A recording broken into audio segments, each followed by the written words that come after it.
go live to Liberal Senator Andrew Bragg now, one of the members of the Liberal Party room who wants a voice to Parliament to succeed. Andrew Bragg, thanks for your time. So this meeting on Wednesday of the Liberal Party room, has that been confirmed now? Have you been advised that's happening? Yes, it has, Kieran, and I think the speech given by Julian Leeser today has nicely framed some of the outstanding issues that are required to be addressed by the government, particularly for those of us that are inclined to recommend a yes vote to the public when the referendum comes later this year. And when you say that, is for you, what are the key issues? Is it that regional representation? Is it clarity around executive government or removing reference to executive government from any referendum? Well, the most important question now is the wording that's going to be put to the people, because that's the only thing that will be nailed down. Everything else will come and go. I mean, future laws will come and go, but the Constitution will be there permanently. And we want to make sure that the executive issue is addressed in a way that there can be engagement with the executive, but that is done in a way which is safe for our system of government and isn't going to bung up the work. So I've been careful not to take a position on this, but I understand that it's an important issue and we finally get to do a review. Now we have this committee set up. And is your instinct to say to the party room on Wednesday, let it be a conscience vote in the end? Or do you see it as not necessarily something that needs to be landed on because it is a referendum, it's an individual choice anyway? Is that going to be your argument on Wednesday? Well, I don't think the term conscience vote applies here, because no one is suggesting that the Liberal Party would oppose the referendum happening. I mean, I think we'll be voting for the legislation in the Parliament, just as we voted for the machinery bill, because we want the Australian people to have their say. Now, whether we are yes voters or no voters, we want the people to have their say. So I don't think that's in question. I guess what's in question is whether Liberals are free to campaign yes or no. And obviously the historical precedent here is on same-sex marriage in 2017 and on the Republic in 99, there were Liberals for yes and Liberals for no campaign. So that is the starting position, I would think. Julian Leeser at the Press Club said he believes that the clause, as it's currently drafted, creates doubt and uncertainty. He says, why allow room for debate about whether a particular government entity is or is not part of executive government? Would you feel more comfortable advocating a yes vote and voting yes yourself if there were to be more clarity from the government on issues like that?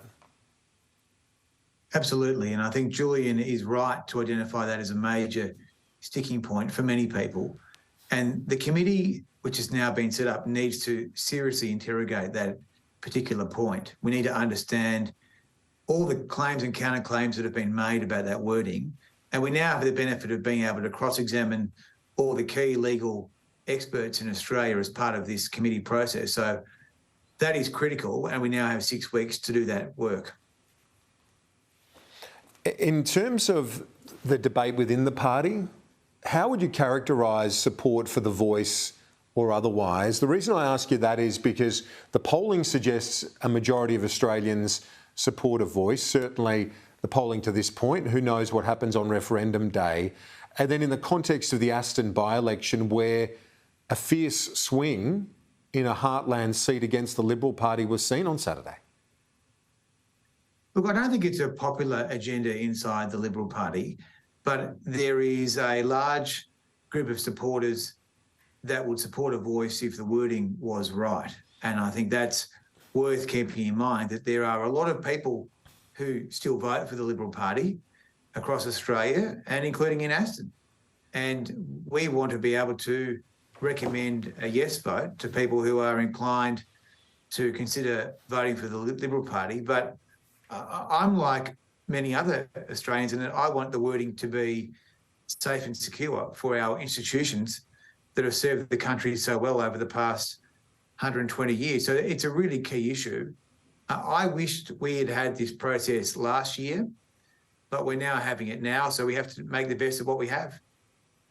Julian Leeser spoke about his long-running support for the idea, working alongside Pat Dodson as part of various efforts to try and build momentum towards a recognition and subsequently, as we see now, this voice to Parliament. But do you think there's any sign the government is willing to come to you at least some way, and Leeser, in getting more Liberal and more Conservative voters over the line here, who, as you say, will be more comfortable voting yes if these amendments were to happen? I think if you have a bunch of Liberal parliamentarians recommending a yes vote, then you have a much better chance of winning the referendum. So I would have thought that the government would look closely at the report that the committee will make in 6 weeks from now. And I think it's imperfect, but it is important that they've given us this 6 weeks now to do this body of work. And frankly, this should have happened last year, but it's happening now. So we have a lot of work to do. So specifically now, just on the politics of the Liberal Party and the fact that Aston was lost on Saturday, what needs to be the lessons learned here? We need to have more economic policies which are differentiated, and those might be policies on housing, on emissions reduction, for example. That is key to our ongoing offering. And I've always believed that we shouldn't be dragged into the margins on culture war issues. That's always been my view. I think some of the marginal issues that can sometimes be profiled inside Parliament massively detract from our brand. Can Peter Dutton regroup? Can he provide the reset you need? Oh, definitely. And I think he has a high level of personal credibility and warmth. I think he has a very strong foundation as a person and as a leader. And having secured almost the first year of getting the party unified, I think the next year can be seen as a year where you develop more policy. I think we are where we are in the cycle. I think we're in a reasonable position, but we have to take our own chances now to develop a few policies and sell them to the Australian people.